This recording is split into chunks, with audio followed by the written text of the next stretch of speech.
Terima kasih atas waktu dan kesempatan yang telah diberikan kepada saya.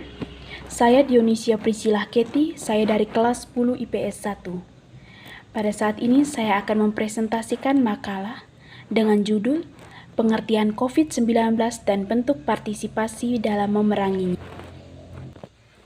Bab 1 Pendahuluan, Latar Belakang. Hal terpenting dalam kehidupan manusia adalah kesehatan. Namun yang terjadi di Indonesia saat ini adalah maraknya penyakit COVID-19 yang disebabkan oleh virus corona yang mampu mengakibatkan kematian. Virus ini terdeteksi muncul pertama kali di Wuhan, China pada bulan Desember 2019.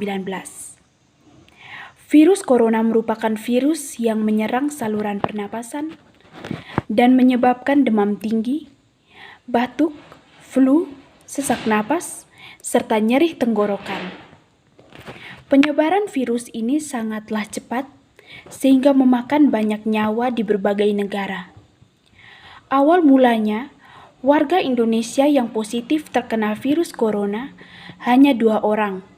Namun penyebaran virus ini sangat cepat sehingga setiap hari ada orang yang terkena atau terjangkit virus ini. Hingga pemerintah mengambil keputusan untuk mempersiapkan rumah sakit daerah sebagai rumah sakit rujukan bagi setiap orang yang terjangkit COVID-19. Dengan demikian, dibutuhkan pemahaman yang insentif mengenai virus corona serta cara menanggulanginya agar angka penyebaran tidak semakin meningkat. Mengingat banyak sekali masyarakat yang masih meremehkan adanya virus corona ini, serta belum tersedianya vaksin yang dapat membantu kesembuhan pasien yang masih dalam pencarian dan penelitian oleh para ahli. Sehingga perlu untuk dikaji lebih dalam mengenai permasalahan penanggulangannya dan pencegahan COVID-19. Rumusan masalah. 1. Apa pengertian dari COVID-19? 2. Bagaimana proses penularan COVID-19? 3. Bagaimana cara penanggulangi dan mencegah COVID-19 yang benar? 4. Bagaimana bentuk partisipasi dalam memerangi COVID-19? Tujuan masalah. 1. Untuk mengetahui pengertian COVID-19. 2. Untuk mengetahui proses penularan COVID-19. 3. Untuk mengetahui dan memahami cara penanggulangan dan pencegahan COVID-19 yang benar. 4. Untuk mengetahui bentuk partisipasi dalam memerangi COVID-19. Bab 2 Pembahasan. Pengertian COVID-19. COVID-19 merupakan nama penyakit yang disebabkan oleh virus corona. COVID-19 yaitu penyakit yang disebabkan oleh virus corona yang menyerang saluran pernapasan sehingga menyebabkan demam tinggi, batuk, flu, sesak napas, serta nyeri tenggorokan. Virus corona adalah keluarga besar virus yang dapat menyebabkan penyakit pada hewan atau manusia. Pada manusia, corona diketahui menyebabkan infeksi pernapasan mulai dari flu biasa, hingga penyakit yang lebih parah. Virus ini mampu mengakibatkan orang kehilangan nyawa, sehingga Presiden Joko Widodo menetapkan status darurat nasional corona. Presiden Joko Widodo telah menetapkan status kedaruratan kesehatan masyarakat terkait pandemi virus corona sejak akhir Maret 2020. Ia kemudian mengeluarkan kebijakan pembatasan sosial berskala besar atau PSBB untuk menekan penyebaran virus corona. Jokowi juga menetapkan pandemi virus corona sebagai bencana sosial non alam. Wali Kota Solo itu akhirnya melarang masyarakat untuk mudik di kampung halaman terhitung 24 April sampai 31 Mei mendatang. Proses penularan COVID-19. Menularnya COVID-19 membuat dunia menjadi resah, termasuk di Indonesia. COVID-19 merupakan jenis virus yang baru sehingga banyak pihak yang tidak tahu dan tidak mengerti cara penanggulanginya virus tersebut. Pemerintah dituntut untuk segera mungkin menangani ancaman nyata COVID-19. Jawaban sementara terkait dengan persoalan tersebut ternyata telah ada dalam Undang-Undang Nomor 6 Tahun 2018 tentang kekarantinaan kesehatan, di mana dalam undang-undang tersebut telah memuat banyak hal terkait dengan kekarantina kesehatan. Pihak yang berwenang menetapkan kedaruratan kesehatan masyarakat dan lain sebagainya. Dalam undang-undang tersebut juga menentukan apa saja peraturan pelaksanaan sebagai tindak lanjut ketentuan dalam kekarantina kesehatan, namun peraturan pelaksanaan sebagai ketentuan lanjutan dari Undang-Undang Kekarantina Kesehatan belum ada, padahal peraturan pelaksanaan tersebut sangat perlu untuk segera dibentuk. Cara menanggulangi dan mencegah COVID-19 yang benar. Sering mewabahnya virus corona atau COVID-19, berbagai negara pemerintah Republik Indonesia menerbitkan protokol kesehatan. Protokol kesehatan akan dilaksanakan di seluruh Indonesia oleh pemerintah dengan dipandu dengan secara terpusat oleh Kementerian Kesehatan. Adapun salah satu protokol yaitu jika merasa tidak sehat dengan kriteria demam lebih dari 38 derajat Celcius, batuk, flu, nyeri tenggorokan, maka beristirahatlah yang cukup di rumah dan minumlah air yang cukup.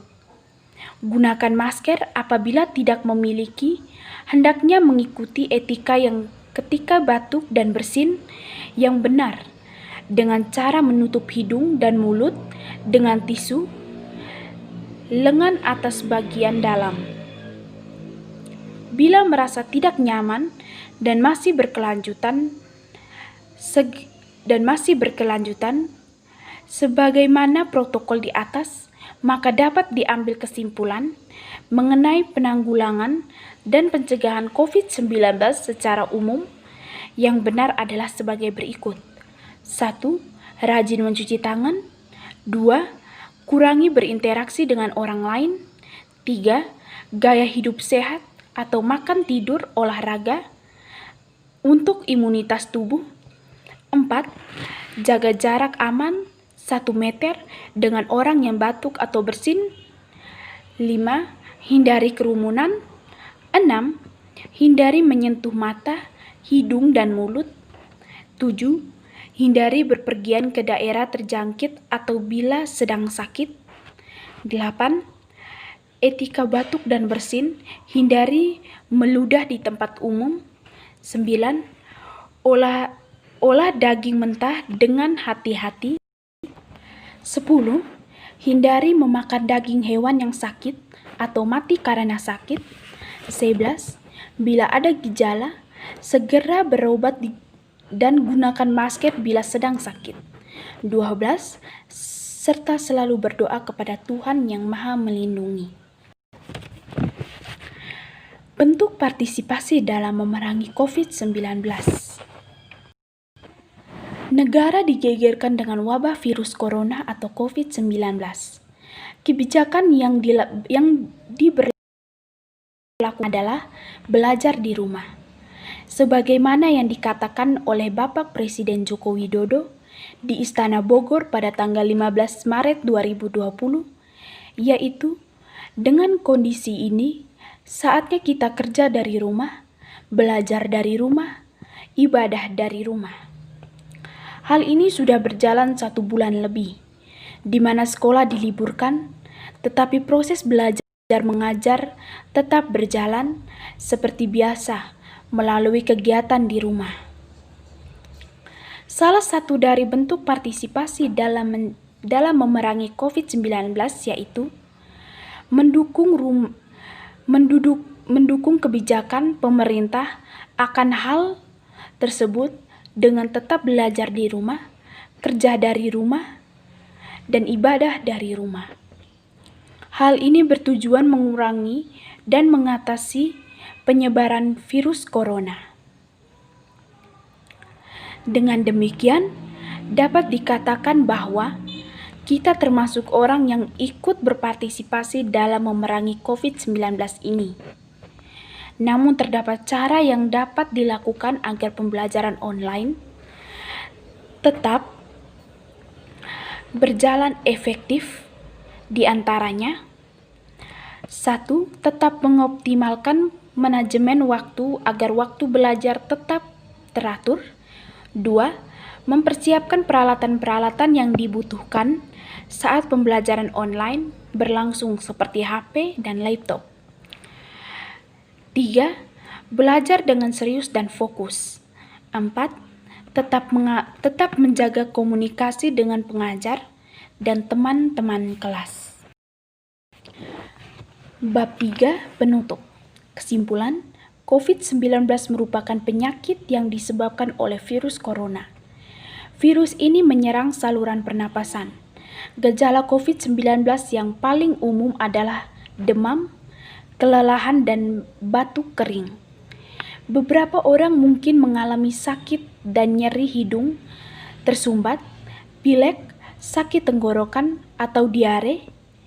Untuk proses penularan yang terjadi dari orang ke orang, sehingga perlu adanya pencegahan yang harus dilakukan.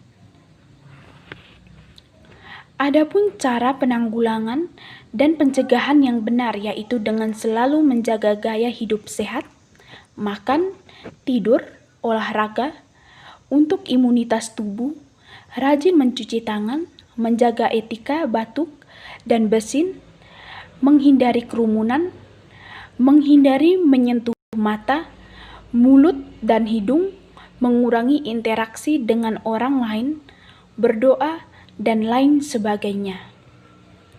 Sebagai bentuk partisipasi yang dapat dilakukan yaitu dengan mendukung kebijakan pemerintah mengenai sekolah di rumah, bekerja dari rumah, dan beribadah dari rumah, serta selalu melakukan hal-hal positif yang mampu mengurangi rasa khawatir terhadap maraknya virus corona ini.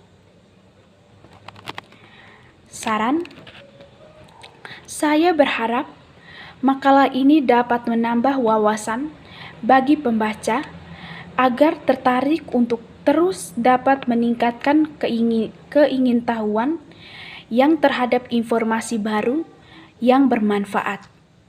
Demi kesempurnaan makalah ini, saya berharap kritik dan saran dari pembaca yang sifatnya membangun agar makalah ini bisa lebih baik untuk kedepannya. Sekian dari presentasi saya. Terima kasih.